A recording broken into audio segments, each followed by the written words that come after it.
Black bolt, unfinished bolts, finished bolts, HSFG bolts அப்படின்னு இருக்கு. 3 type of bolts இருக்கு. Black and unfinished போல்ட்ஸ்னா ஒண்ணுமே இல்ல. நான் ப்ராப்பரான ஃபினிஷிங்லாம் பண்ணியிருக்க மாட்டேன் இந்த ஷாங்க் ஏரியால. ஓகே, அது ரஃப் சர்ஃபேஸாவே அப்படியே விட்டுருப்பேன். ஸோ கனெக்ஷன்ஸ் மேக் பண்றப்ப எனக்கு கொஞ்சம் லூசன் ஆகி தான் இருக்கும். ஸோ இதோட பேசிக் டிஃபரன்ஸ் பாயிண்ட்ஸ் எல்லாம் கொடுத்துருக்கேன். அதெல்லாம் ஒன் டைம் பார்த்துக்கங்க நீங்களே. எனக்கு தெரிஞ்ச அதில் பெருசாக எக்ஸ்பிளைன் பண்ணலாம் எதுவும் இல்லை, எல்லாமே செல்ஃப் எக்ஸ்பிளனேட்டரியா இருக்கும். First black and unfinished as well as இந்த செகண்ட்ல கொடுத்துருக்கேன் இந்த ஃபினிஷ்டு போல்ட்ஸ், அதுக்கான ரெஸ்பெக்டிவ் IS கோட்லாம் கொடுத்துருக்கேன். இவங்க 2 பேருமே என்ன பண்ணுவாங்கன்னா பியரிங் டைப்ல தான் கனெக்ஷன்ஸ் மேக் பண்ண முடியும் இந்த 2 போல்ட்டை வச்சு. இந்த HSFG போல்ட்ஸை வச்சு, ஹை ஸ்ட்ரென்த் ஃப்ரிக்ஷன் கிரிப் போல்ட்ஸை வச்சு மட்டும்தான் என்னால ஃப்ரிக்ஷன் டைப் கனெக்ஷனை மேக் பண்ண முடியும். இப்போ அடுத்த கொஸ்டின், பியரிங் டைப் கனெக்ஷன்னா என்ன, ஃப்ரிக்ஷன் டைப் கனெக்ஷன்னா என்ன அப்படிங்கிறது தான் அடுத்த டவுட் வரணும். Bearing type, friction type. Bearing டைப்னா என்ன அர்த்தம்? Load transfer by bearing. Okay, எது பியர் பண்ணுது? போல்ட் பெண்ட் ஆகிறது. எது பியர் பண்ணுது? லோட. சி இமேஜின் இதே மாதிரி இன்னொரு போல்ட் நான் எடுத்துக்கிறேன். ஓகே, சாரி, பிளேட் எடுத்துக்கிறேன். இந்த பிளேட் கிளியரா இருக்கா? ஓகே தானே, இல்லையா? ஓகே, இதே மாதிரி இன்னொரு பிளேட்டை நான் எடுத்துக்கிறேன். அந்த பிளேட் இப்படி ஒன்று மேலே வச்சுட்டு நான் இதுல போல்ட் போடுறேன். சரியா? போல்ட் போடுறேன். இப்போ போல்ட் இதுல ஃபிக்ஸ் பண்ணியிருக்கேன். நான் அந்த சைடு பிளேட்டை பிடிச்சி இப்படி இழுக்கிறேன். ஒன்றும் இல்லை, இந்த பிளேட் மாதிரியே இன்னொரு பிளேட் இந்த சைடு இருக்கு, அதுல போல்ட் போட்டிருக்கேன். இப்போ இந்த பிளேட்டை நான் இப்படி புல் பண்றப்ப, இந்த 2 பிளேட்டை இப்படி நான் புல் பண்றப்ப, இங்க பாருங்களேன், நல்லா பாருங்களேன், இந்த போல்ட்டுக்கும் இந்த போல்ட்டுக்கும் இந்த பிளேட்டோட எட்ஜுக்கும் நடுவில் இருக்கிற இந்த டிஸ்டன்ஸ் இருக்குல்ல, அந்த டிஸ்டன்ஸ் தான் என்னோட லோட பியர் பண்ணுது. தெரியுதா? எஸ், அந்த பாயிண்ட் தான் எனக்கு லோட தாங்குது. இந்த டாப் சர்ஃபேஸ்ல இப்படி நான் பிடிச்சி இழுக்கிறேன். இந்த சைடு ஒரு பிளேட்டை வச்சு இப்படி நான் பிடிச்சி இழுக்கிறேன்னா இந்த போல்ட்டுக்கும் இந்த சைடு இருக்க பிளேட்டுக்கு இந்த ஏரியா மட்டும் தான் எனக்கு லோட பியரே பண்ணுது. அப்படிதான் எனக்கு இந்த கனெக்ஷனே ஸ்ட்ராங்கா நிக்குது, வேற எதுவுமே கிடையாது. இந்த இடத்துல நான் அந்த 2 பிளேட்டை பிடிச்சி அழுத்துனேனா இல்லையே, இன்னொரு பிளேட் இங்க இருக்கு. உங்களுக்கு அதை இமேஜின் பண்ண முடியலன்னா இந்தாங்க ஒரு பேப்பரை வச்சுப்போம். சி, இந்த மாதிரி ஒரு பிளேட் இருக்குன்னு வச்சுக்கோங்களேன். இப்போ நான் இப்படி கனெக்ஷன் மேக் பண்ணியிருக்கேன்னா இந்த போல்ட் வந்து இந்த 2 பிளேட்டை பிடிச்சிருக்கிறதுக்கு காரணமே இந்த இடத்துல இருக்க அந்த சின்ன பார்ட் தான். ஸோ அப்படிதான் பியரிங்ல லோட டிரான்ஸ்ஃபர் பண்ணுது. ஓகே, பியரிங்ல லோட டிரான்ஸ்ஃபர் பண்ணுது. நீங்க பிளாக் போல்ட், ஃபினிஷ்டு போல்ட் எல்லாம் யூஸ் பண்றப்ப இந்த மாதிரி தான் லோட் டிரான்ஸ்ஃபரே இருக்கும். ஒரு மெம்பருக்கும் இன்னொரு மெம்பருக்கும் மேக் பண்றப்ப கனெக்ஷன். அப்போ ஃப்ரிக்ஷன் போல்ட் வரப்ப என்ன பண்ணுதுன்னா, நான் இப்படி இந்த போல்ட்டை இப்படி ஒன்று மேல வச்சுட்டு இப்படி போல்ட்டை போட்டுட்டு நான் என்ன பண்றேன்னா நட்டு வச்சு நல்லா 2த்தையும் டைட் பண்ணி இது 2த்துக்கும் நடுவுல ஒரு ஃப்ரிக்ஷன் கிரியேட் பண்ணிடுறேன். இந்த 2 பிளேட்டுக்கும் நடுவுல நான் ஒரு ஃப்ரிக்ஷன், தெரியாம வெள்ளை சட்டை போட்டு வந்துட்டேன்னு நினைக்கிறேன். இந்த 2 மெம்பருக்கும் நடுவுல நான் ஒரு ஃப்ரிக்ஷனை கிரியேட் பண்ணிட்டேன். அப்ப எனக்கு லோடு இது 2ம் இப்படி அழுத்தி பிடிச்சி இது 2த்துக்கும் நடுவில் இருக்க ஃப்ரிக்ஷனால டிரான்ஸ்ஃபர் ஆகுதே தவிர இந்த பிளேட்டோட ஏரியானால லோடு டிரான்ஸ்ஃபர் ஆகல. இது புரியுதான்னு எனக்கு சொல்லுங்க. எஸ், 2 பிளேட்டை கனெக்ட் பண்ணியிருக்கோம். இப்போ இது பியரிங் போல்ட்னா, அதாவது black bolt, unfinished bolt, finished bolt, இந்த மாதிரி இருக்கிற இந்த ஃபர்ஸ்ட் 2 செக்மெண்ட்ல இருக்கிறது எல்லாமே த்ரூ பியரிங்னால தான் லோட தாங்குது. அதாவது கிளியரன்ஸ்லாம் வச்சிருப்போம், அந்த கிளியரன்ஸ்ல அது வந்து லைட்டா ஆடிக்கிட்டு தான் இருக்கும்னு வச்சுக்கோங்களேன். ரொம்ப மெயின்யூட்டா நமக்கு ரொம்பலாம் அதை எக்ஸப்ஷனலா பார்க்க முடியாது. ஓகே, ஸோ அந்த சின்ன ஏரியால தான் பியர் பண்ணிட்டே இருக்கு. ஆனா ஃப்ரிக்ஷன் கிரிப் போல்ட் வர்றப்ப கம்ப்ளீட்லி எனக்கு என்ன ஆயிடுது, இந்த 2 பிளேட்டும் ஒட்டி வச்ச மாதிரி இருக்கு கிட்டத்தட்ட. ஸோ ஃபுல் அண்ட் ஃபுல் அது 2த்துக்கும் இருக்க ஃப்ரிக்ஷனால லோட் டிரான்ஸ்ஃபர் ஆகுது. கிளியரா? இது எனக்கு மீதி பேர்லாம் சொல்லுங்க. அனந்தகிருஷ்ணன், வேலாயுதம். இதுக்கான டெஃபினிஷன் தான் நம்மளோட கோட் புக்லயே கொடுத்துருப்பாங்க. அதோட ஸ்கிரீன்ஷாட்டை வச்சிருக்கேன். சும்மா ஒரு தரம் படிங்க, புரியாது, ஆனா அதான் அர்த்தம். அதுக்கு ஸ்னக் டைட்னா ஒன்றும் இல்லைம்மா, நீங்க கையால திருந்தா ஓப்பன் ஆகாத மாதிரியான டைட், அவ்வளவுதான். ஸ்பேனர் வச்சு அடிஷ்னலா ஒரு சின்ன டைட் கொடுத்து வைக்கிறது. ஓகே, அதுதான் ஸ்னக் டைட்னுவாங்க. Okay, no issues. Transferred by bearing of bolt or rivets against the plate inside the bolt hole. நான் சொன்னது இப்போ அந்த சென்டென்ஸோட பாக்குறப்ப இன்னும் நல்லா புரியணும். இந்த போல்ட் ஹோல்ல இந்த பெண்ணை வச்சப்ப இந்த பெண்ணு அந்த போல்ட் ஹோலோட இன்சைட்ல என்ன ஃபோர்ஸ்ல இப்படி நின்னுச்சோ அதுதான். ஓகே, ஸோ அதுதான் பியரிங்ல. அதே ஃப்ரிக்ஷன்ல வரப்ப connection is affected by using pre-tensioned high strength bolt where shear force transfer is due to mobilisation of friction between the connected plates. கிட்டத்தட்ட இந்த ஃப்ரிக்ஷன் டைப் கனெக்ஷன் எல்லாம் கிட்டத்தட்ட ப்ரீ ஸ்ட்ரெஸ் கான்கிரீட்டுக்கு அனாலாகஸ். நம்மளே என்ன பண்ணிட்டோம், இதுங்களுக்கு நடுவில் டென்ஷன் கொடுத்து ஆர் நம்ம அந்த போல்ட்ல அதிகமா டர்ன் பண்ணி டென்ஷன் பண்ணி இது 2த்தையும் ஃப்ரிக்ஷன் மூலமா ஒட்டி வச்சுட்டோம். ஓகே, ஸோ தட் அது ஃப்ரிக்ஷன்ல இப்படி ஒட்டிட்டு இருக்கப்ப எனக்கு லோடு வந்ததுனால அது தாங்கிடுது அந்த ஃப்ரிக்ஷன் வச்சு. புரியுதா? இது இந்த 2 வார்த்தைக்கு அர்த்தம் புரியணும். HSFG bolt completely friction type, மீதி 2மே பியரிங் டைப். கொஸ்டின் இதை வச்சும் கேட்டிருந்தேன். இந்த ஃபினிஷ்டு போல்ட்னா பியரிங்லயும் தாங்கும் ஃப்ரிக்ஷன்லயும் தாங்குன்ற மாதிரிலாம் அப்பெல்லாம் கிடையாது. ஃபினிஷ்டு போல்ட்டும் பியரிங்னால மட்டும்தான் தாங்கும். ஓகே, இப்போ அடுத்த கேள்வி, நமக்கு அழிஞ்சு போன ஒரு விஷயம் என்னன்னா ரிவர்டட் கனெக்ஷன்ஸ். ஆனா கொஸ்டின் இன்னும் அழிஞ்சு போகாம சுத்திக்கிட்டே இருக்கு. ஸ்டில் அது அப்சல்யூட்டா இருந்தாலும் எஸ்எஸ்சி ஜேஇல ரீசெண்டா ஒரு 2 இயர்ஸ் பேக் கூட அதுல இருந்து கேள்வி கேட்டுட்டே இருந்தாங்க. ஏன்னா அவங்களே பழைய கொஸ்டின் ரெஃபர் பண்ணி கேட்கறதுனால அப்படியே அதே மாதிரி வச்சு கேட்கறாங்க. பட் இப்போ பிரசன்ட்லி அது பெருசா யூஸ்லயே கிடையாது. 2007 கோட் புக் வந்தப்பவே அந்த ரிவர்டட் ஜாயின்ஸ்க்கான ஸ்பெக் எல்லாம் எடுத்துட்டு ஃபுல்லா போல்ட்டுக்கு மாத்திட்டாங்க. ஓகே, பட் இருந்தாலும் பரவாயில்ல, இவங்க எல்லாம் பேசுறாங்கனால நம்மளும் பேசுவோம். எனக்கு சொல்லுங்களேன், ரிவர்டட் கனெக்ஷன் ஃப்ரிக்ஷன் டைப்பா இல்லைன்னா பியரிங் டைப்பா? ரிவர்டட் கனெக்ஷன் ஃப்ரிக்ஷன் டைப்பா பியரிங் டைப்பா? ஃப்ரிக்ஷன். ரிவர்ட் என்ன பண்ணுவாங்கன்னு தெரியும்ல, இவரு கமல் சொல்லுவார்ல, ரிவர்ட் விடும். அந்த மாதிரி இந்த சைடு போட்டுட்டு இந்த சைட்ல இருந்து பிளேட்ல இருந்து இப்படி வர வச்சுட்டு ஒரு சைடு வந்து அதை ஹீட் பண்ணி விட்டுருப்பாங்க இந்த சைடு. ஸோ அந்த ஹீட் பண்ணது ஹேமர் வச்சு அடிச்சாங்கன்னா இந்த பக்கமும் லாக் ஆயிரும். இந்த சைடு ஆல்ரெடி அது ஃபினிஷ்டு ஹெட்டாக தான் இருக்கும், அப்படியே லாக் ஆகிக்கும். ஓகே, ஃப்ரிக்ஷன்னால தானா, பியரிங்னால இல்லையா? சரி கவனிங்க, டெக்னிக்கலி ஸ்பீக்கிங் ரிவர்ட் வந்து பார்ஷியலி ஃப்ரிக்ஷன்னாலையும் பார்ஷியலி பியரிங்னாலையும் லோட டிரான்ஸ்ஃபர் பண்ணுதான். சரியா? ஏன்னா அந்த ஹோல் அது ஃபுல்லா இது பண்ணிடுது.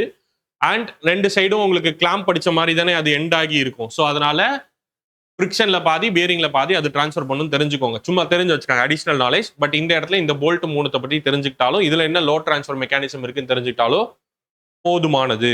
ஓகே, உங்க லேர்னிங் டிஸ்டர்ப் பண்றதுக்கு சாரி. பட் அடுத்த 1 மினிட்டுக்கு நான் ரொம்ப இம்பார்ட்டன்டான இன்ஃபர்மேஷன் சொல்ல போறேன், கவனிங்க. இப்போ நீங்க பார்த்துட்டு இருக்க வீடியோ ரிப்பீட்டர்ஸ் பேட்சோட கிளாஸ்ல நடந்த வீடியோ தான் உங்களுக்கு இங்க போட்டுட்டு இருக்கோம். ரிப்பீட்டர்ஸ் பேட்ச்ல இந்த மாதிரி எக்ஸ்டென்சிவா எக்ஸென்ட்ரிக்கா இருக்கிற டாபிக்ஸ், நமக்கு எக்ஸாம்ல ஒரு சில கொஸ்டின் பார்த்தா எங்க இருந்தா இதெல்லாம் எடுக்கிறாங்கன்னு தோணும்ல, அந்த மாதிரி இருக்கிற கொஸ்டின்ஸை நிறைய எடுத்து வச்சு உங்களுக்கு டெஸ்ட் கண்டக்ட் பண்ணி அதுக்கப்புறம் இப்போ நீங்க பார்த்துட்டு இருக்க மாதிரி ஒரு டீப்பான டிஸ்கஷன்ஸ் கொடுக்குறோம். இது அந்த பர்டிகுலர் டாபிக்ல நீங்க என்னெல்லாம் அடிஷனலா படிக்க வேணுமோ அது எல்லாத்தையும் சேர்த்து கவர் பண்ணிட போகுது. ஸோ தட் நீங்க எங்கேயும் இதெல்லாம் தேடி தேடி படிக்க வேண்டிய நீட் இல்லை. அண்ட் இந்த டாபிக்கை தவிர்த்து அவங்க வெளியில கேட்கறதுக்கான வாய்ப்பும் கிடையாது. ஏன்னா எல்லாத்தையுமே நம்ம இங்க டிஸ்கஸும் பண்ணிடுறோம். யோசிச்சு பாருங்க, எக்ஸாமுக்கு இன்னும் ஒரு 200 டேஸ் இருக்கு. அதுக்கு முன்னாடியே இப்படி ஒரு சப்ஜெக்டை டாபிக் வைஸ் உங்களுக்கு ப்ரீ டிட்டர்மைண்டா ஸ்கெடியூல் போட்டு இந்த மாசத்துல இந்த நாள் இந்த டெஸ்ட் வைக்க போறேன்னு உங்க கையில கொடுத்துட்டு அந்த டெஸ்ட்டுக்கான டீப் டிஸ்கஷனும் இந்த மாதிரி பண்றப்ப நீங்களும் எஃபோர்ட்லெஸ்ஸா ஒரு டாபிக்கும் லாக் டவுன் பண்ணிட்டே வருவீங்க உங்க ப்ரிப்பரேஷன்ல.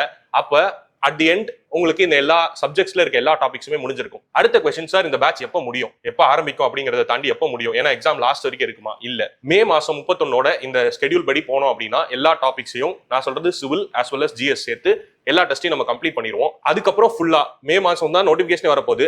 அதுக்கப்புறம் 2 மாசம் ஃபுல்லா ரிவிஷன் அண்ட் மார்க் டெஸ்ட் மட்டும் தான் இருக்க போகுது. அடுத்த கொஸ்டின், சார் நான் ஒர்க் போயிட்டு இருக்கேன், எனக்கு இதுக்கெல்லாம் டைம் இருக்குமா அப்படிங்கிறது தான். வீக்லி 3 டிஸ்கஷன் கிளாஸ் தான் வைக்க போறோம். அப்ப மீதி நாள் நீங்க டெஸ்ட் எழுத தான் போறீங்க. இந்த டெஸ்ட்டும் த்ரூ போர்ட்டல் ஆன்லைன் இருக்க போது உங்களுக்கு ஃபிளெக்சிபிளான டைம்ல நீங்க பாத்துக்கலாம். லைவ் கிளாஸஸும் உங்களுக்கு டைம்க்கு ஏத்த மாதிரி ஒன்னு ஏர்லி மார்னிங் இல்லனா லேட் ஈவினிங் கிளாஸஸ் தான் கண்டக்ட் பண்ணிட்டு இருக்கோம். அப்படியே உங்களால லைவ் பார்க்க முடியலனா அதே கண்டென்ட் உங்களுக்கு ரெக்கார்டடா போர்ட்டல் அப்லோட் ஆயிரும். அது இந்த ஏஐ எக்ஸாம் வரைக்கும் உங்ககிட்டே இருக்கும். நீங்க எத்தனை வாட்டி வேணாலும் ரீவாட்ச் பண்ணிக்கலாம். இப்போ உங்களுக்கு டைம் ஒரு பெரிய அசலா இருக்க போறது இல்ல, மெட்டீரியல் எங்க தேடுறது, என்ன கண்டென்ட் படிக்கிறதுன்றது பிரச்சனையா இருக்க போறது இல்ல, எக்ஸசிவா இருக்கிறது நான் எப்ப படிச்சு முடிப்பேன்ற பயம் தேவையில்லை, டெஸ்ட் எப்ப எழுதுவேன்ற கவலை தேவையில்லை. இது எல்லாமே காம்ப்ரிஹென்சிவா இந்த ஒரு கோர்ஸ்ல கவர் ஆயிர போகுது. கண்டிப்பா இது மட்டும் தான் உங்களோட அப்கமிங் எக்ஸாம் கிளியர் பண்றதுக்கான ஒரே வழி அப்படின்னு சொன்னா இது மிகையே ஆகாது. பிகாஸ் இங்க இப்படி ஒரு கூட்டம் இந்த எக்ஸாம்காக ப்ரிப்பேர் பண்ணிட்டு இருக்கு. இவங்க கூட தான் நீங்களுமே காம்படிஷன்ல இருக்கணும். So if you are interested to join our repeaters batch, கீழே தெரியுற நம்பருக்கு I am interested in repeaters பேட்ச்னு ஒரு டெக்ஸ்ட் பண்ணுங்க.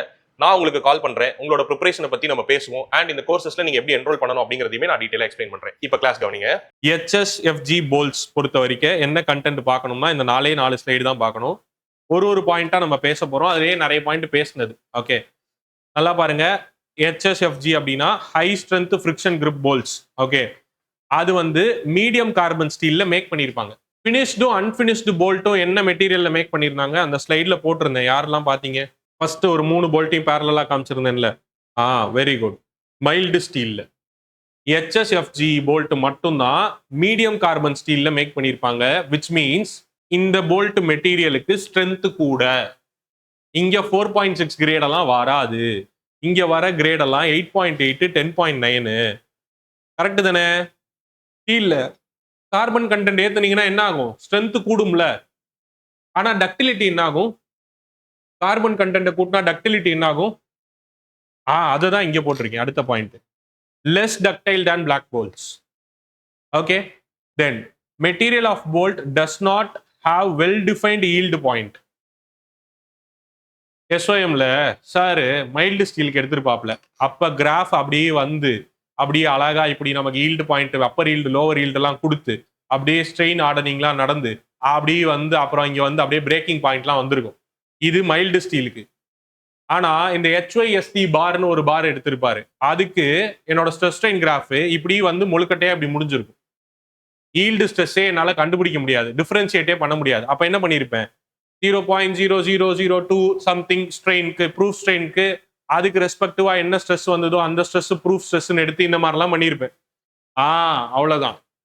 அதே மாதிரி தான் இங்கேயும் எனக்கு வெல் டிஃபைன்டு பாயிண்ட் வரல. Instead of yield stress proof லோட நான் எடுத்துக்கிறேன்.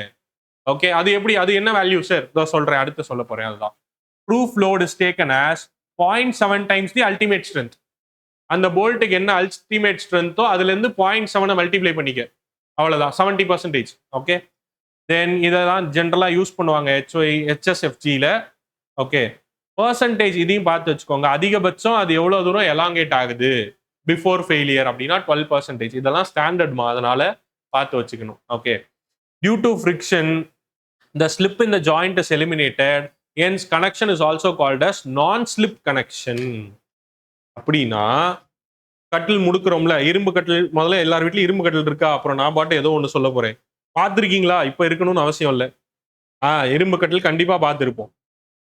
அத நல்லா டைட் பண்ணலன்னு வச்சுக்கோங்களேன், நல்லா டைட் 8.8 கிரேடுக்கு வந்து என்னது 800 தான். ஓகே, எனக்கு கமெண்ட் அப்பதான் தான் வருது, சரியா? ஓகே, அதை வந்து நல்லா டைட்டா முடிக்கிட்டீங்கன்னு வச்சுக்கோங்களேன், ஃப்ரிக்ஷன்னால அந்த ரெண்டு அந்த சைட்ல வைக்கிற அந்த என்ன சொல்றது, ஹெட் ரெஸ்டோ ஃபுட் ரெஸ்டோ அதுவும் உங்களுக்கு என்ன ஆயிரும், உங்களுக்கு இந்த பிளேட்டும் படுக்க போற அந்த பிளேட்டும் வந்து நல்லா கனெக்ட் ஆயிரும், ஃப்ரிக்ஷன்னால ஒட்டிக்கும். கொஞ்சம் லூஸ் இருந்துச்சுன்னா கூட கட்டில் ஆடும். Right, exactly. இந்த ஃப்ரிக்ஷன் கிரிப் போல்ட்ல நீங்க ஃப்ரிக்ஷன்னால அது ரெண்டு பிளேட்டையும் அப்படி அட்டாச் பண்ணி வச்சுட்டீங்க. அதனால இது ஃப்ரிக்ஷன்ல இருக்கிறனால எனக்கு ஸ்லிப்பே நடக்கல, எனக்கு இப்படி இப்படி சைட்ல ஆடவே இல்லை, அசையவே இல்லை. ஓகே, அதனால இந்த கனெக்ஷனுக்கு பேரு நான் ஸ்லிப் கனெக்ஷன். ஓகே, தென் இங்க பாருங்க, இது வந்து ஃப்ரிக்ஷன் டைப் கனெக்ஷன். இங்க பியரிங்க்கு வேலையே இல்லை, ஃப்ரிக்ஷன்னால மட்டுமே லோட தாங்குது அப்படின்னு நானே சொல்லிட்டு அடுத்த ஸ்லைட்ல மாத்துவேன். சரியா? எப்படின்றத சொல்றேன். Okay, next, induce the initial tension in bolt as called as proof load. நீங்க அதுக்கு பேரும் ப்ரூஃப் லோட்னே வச்சுட்டாங்க. இனிஷியலா நீங்க ஒரு லோடு கொடுத்து அதை முடுக்கி வைக்கிறீங்கல்ல, அதுக்கு பேரு proof load, just analogous to prestress in concrete. அப்படி ஞாபகம் வச்சுக்கோங்க, குழம்பாது. நீங்க அதை ஃபர்ஸ்ட் முடுக்கி வைக்கிறீங்கல்ல, டைட் பண்ணி அந்த ஃப்ரிக்ஷனை உருவாக்குறீங்கல்ல, அதுதான். தென் கோஎஃபிஷியன்ட் ஆஃப் ஃப்ரிக்ஷனுக்கு இன்னொரு பேரும் இங்க வைக்கிறாங்க, அதுக்கு பேர் என்னன்னா slip factor. Slip factor friction எங்கெல்லாம் வருது நமக்கு சிவில் இன்ஜினியரிங்ல, கொஞ்சம் லிஸ்ட் போடுங்களேன். எங்கெல்லாம் இந்த ஃப்ரிக்ஷன் வருது? சும்மா அந்த வார்த்தை எங்கெல்லாம் படிச்சீங்க, ஞாபகம் இருக்கு சொல்லுங்க. சாயில்ல ஃப்ரிக்ஷன், ஷியர் ஸ்ட்ரென்த். ஓகே, ஹைவேஸ்ல lateral friction, longitudinal road friction. Engineering மெக்கானிக்ஸ்ல பேசிக்காவே அங்கதான் ஆரம்பிக்கவே செய்யும். சாயில் ஃப்ரிக்ஷன், ஷியர் ஸ்ட்ரென்த்ல, ஆமா சாயில்ல. போஸ்ட் டென்ஷனிங்ல ஃப்ரிக்ஷனல் லாஸ்ன்னு ஒன்று படிச்சீங்க.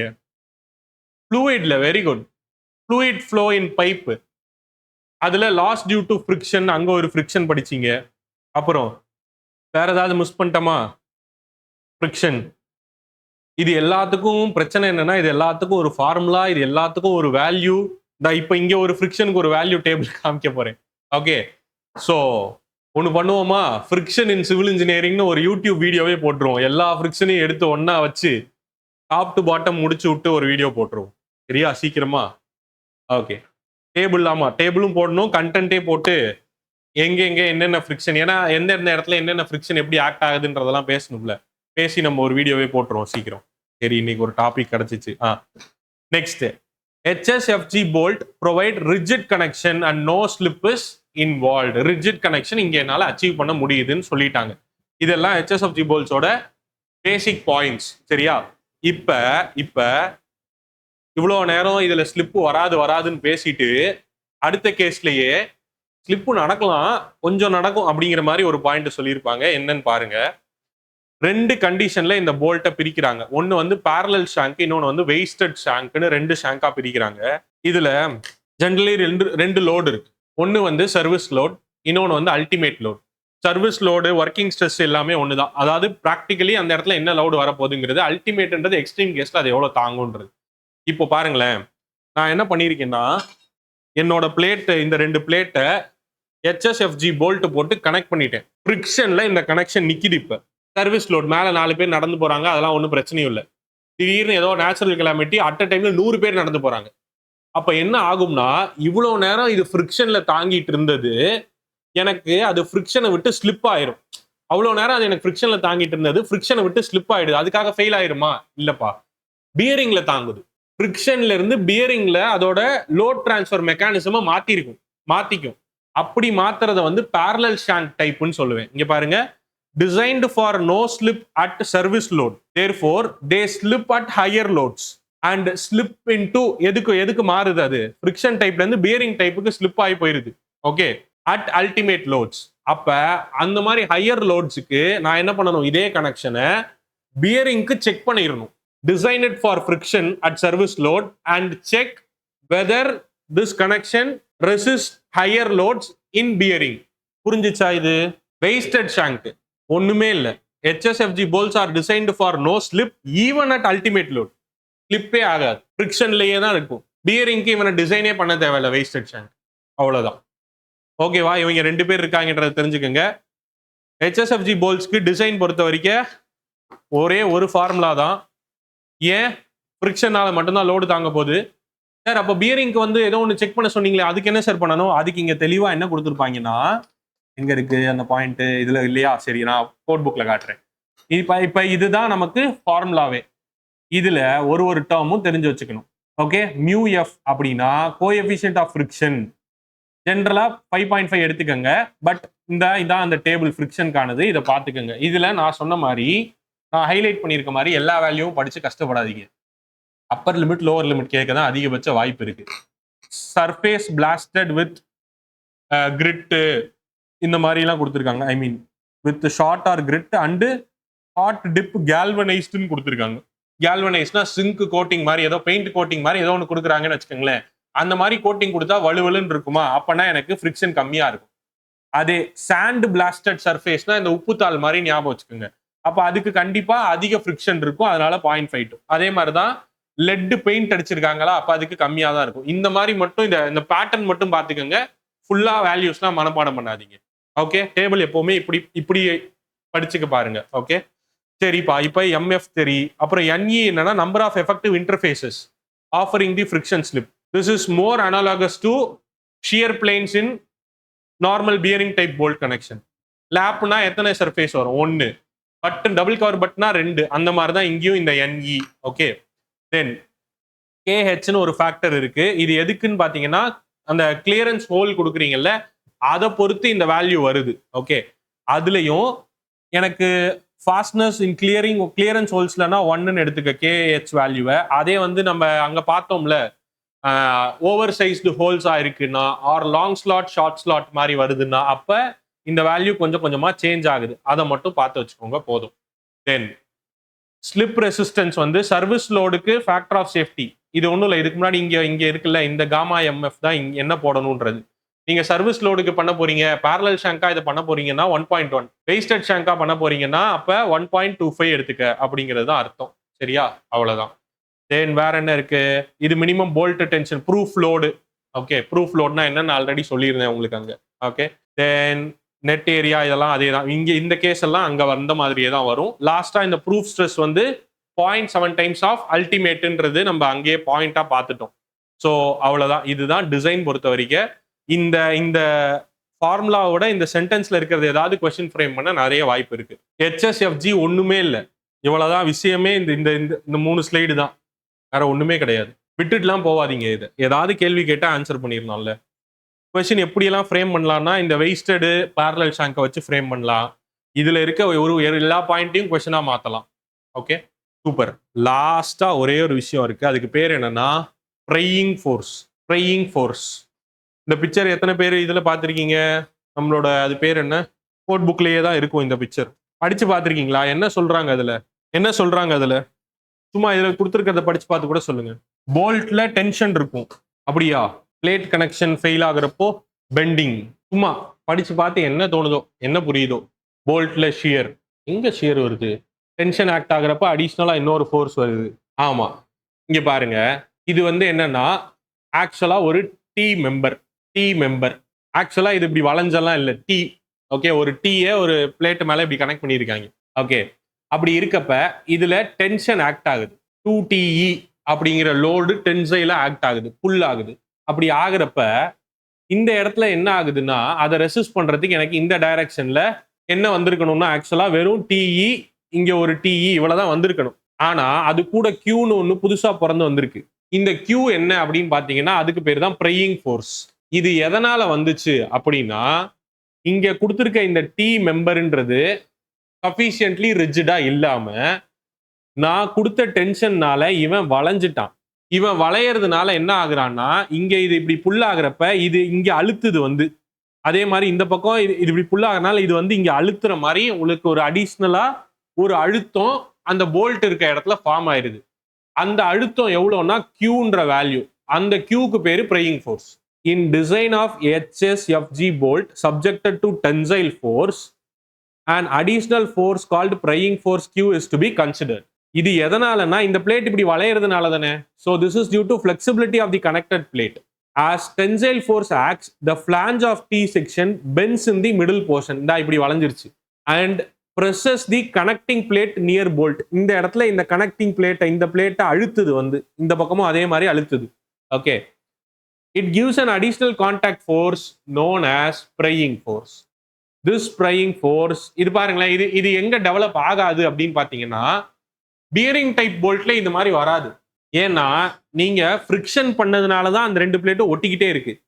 ஃப்ரிக்ஷன் கனெக்ஷன் கொடுத்ததுனால தான் HSFG போல்ட்டை போட்டதுனால தான் அது ஒட்டிக்கிட்டே இருக்கு. ஒருவேளை நீங்க அந்த இடத்துல நார்மல் பியரிங் போல்ட்டை போட்டிருந்தீங்கன்னா இந்த மாதிரி டென்ஷன் புல் பண்றதுக்கு முதல்ல அந்த ரெண்டு பிளேட்டும் ஒட்டிக்கிட்டே இருந்திருக்காது. அதனால trying force will not develop in case of ordinary bolts since when bolt failure takes place contact between the two connecting plate is itself lost. புரிஞ்சுச்சா? Find the incorrect statement.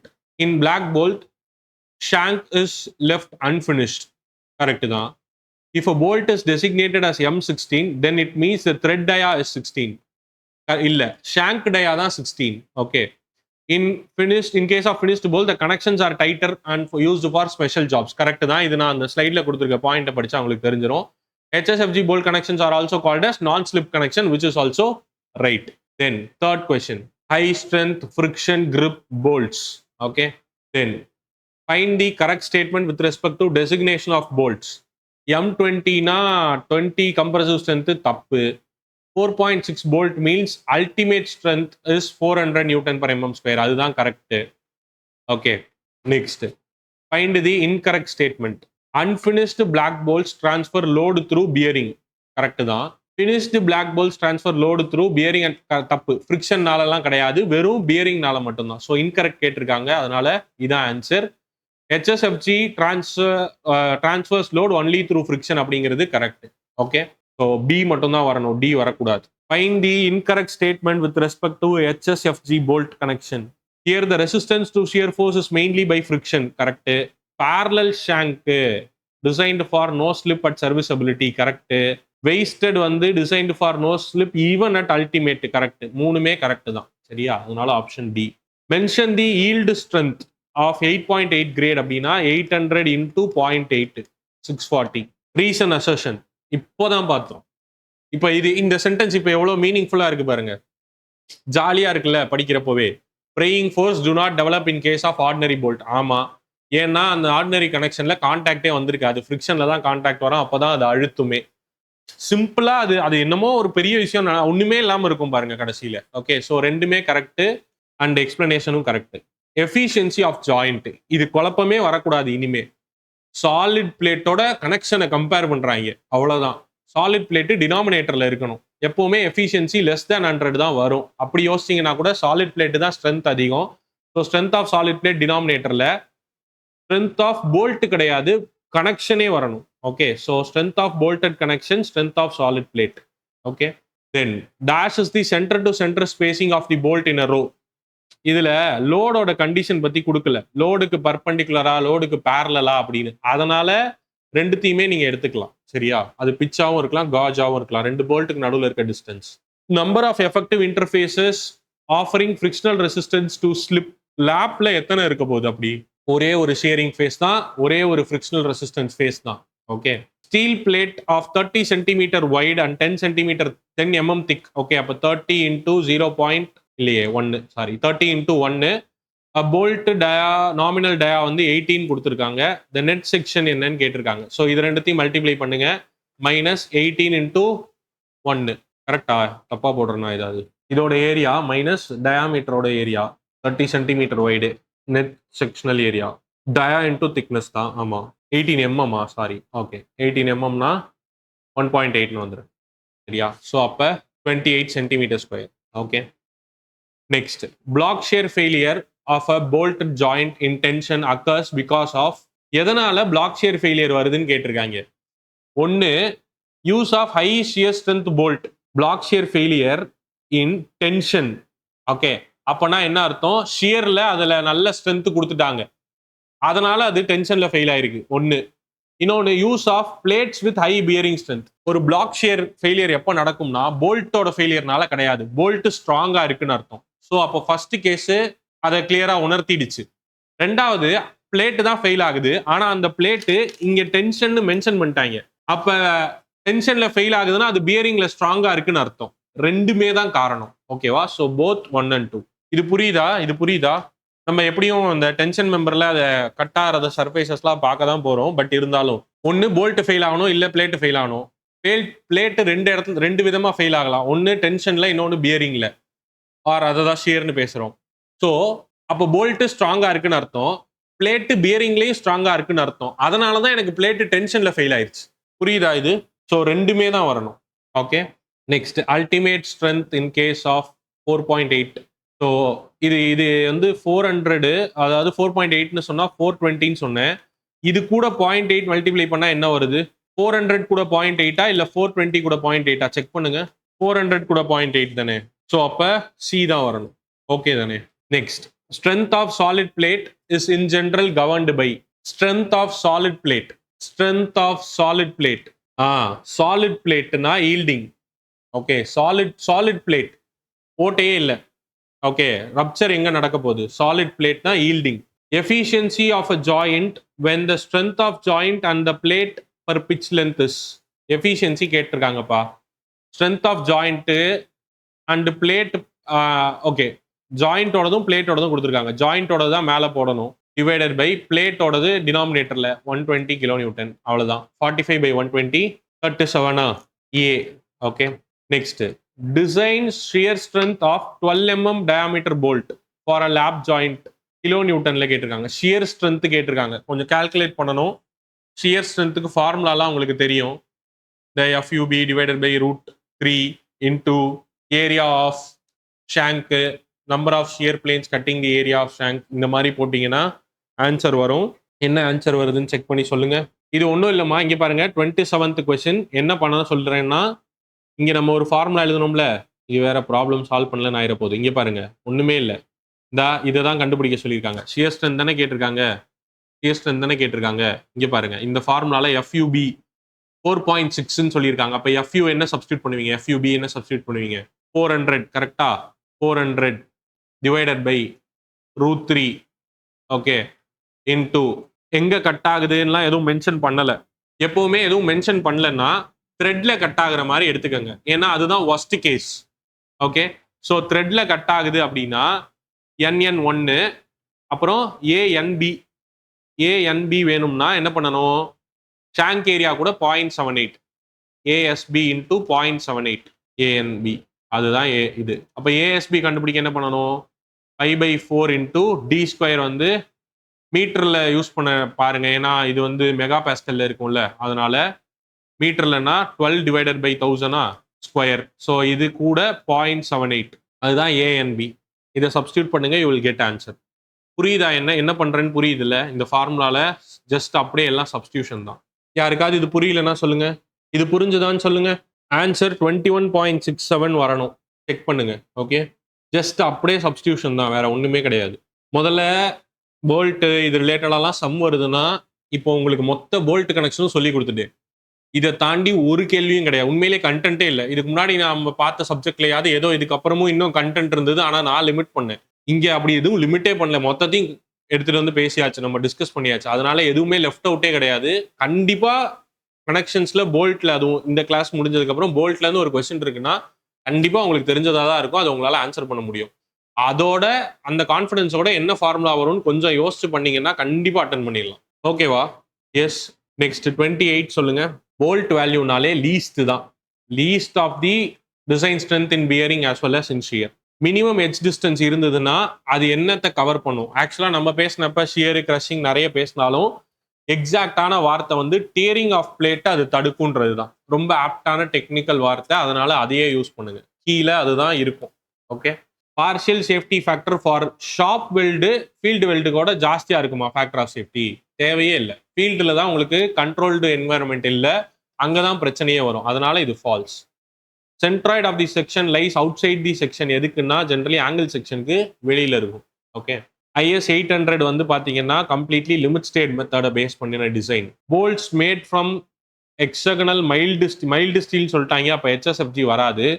when finished to making, finish பண்ணியிருக்கேன்னு சொல்றாங்க, அப்பனா அது turned bolts இன்னொரு பேர் இருக்கு. finished போல்ட்டுக்கு இன்னொரு பேரு turned bolts சொல்லுவாங்க. ஓகே. பிளாக் போல்ட் தான் அன்பினிஷ்டு போல்ட். ஓகே. ஹோப் இந்த வீடியோ உங்களுக்கு ஹெல்ப்ஃபுல்லா இருந்திருக்கும்னு நினைக்கிறேன். ஸோ இதே மாதிரி ஒவ்வொரு கிளாஸஸும் ஒவ்வொரு டாப்பிக்கும் உங்களுக்கு பிரேக் டவுன் பண்ணி இருக்க போறதா ரிப்பீட்டர்ஸ் பேட்ச். அண்ட் நான் முன்னாடியே சொன்ன மாதிரி அதுல நீங்க என்ரோல் பண்ணிக்கணும் அப்படின்னா கீழே தெரியுற வாட்ஸ்அப் நம்பருக்கு மறக்காம டெக்ஸ்ட் பண்ணுங்க. we will reach you.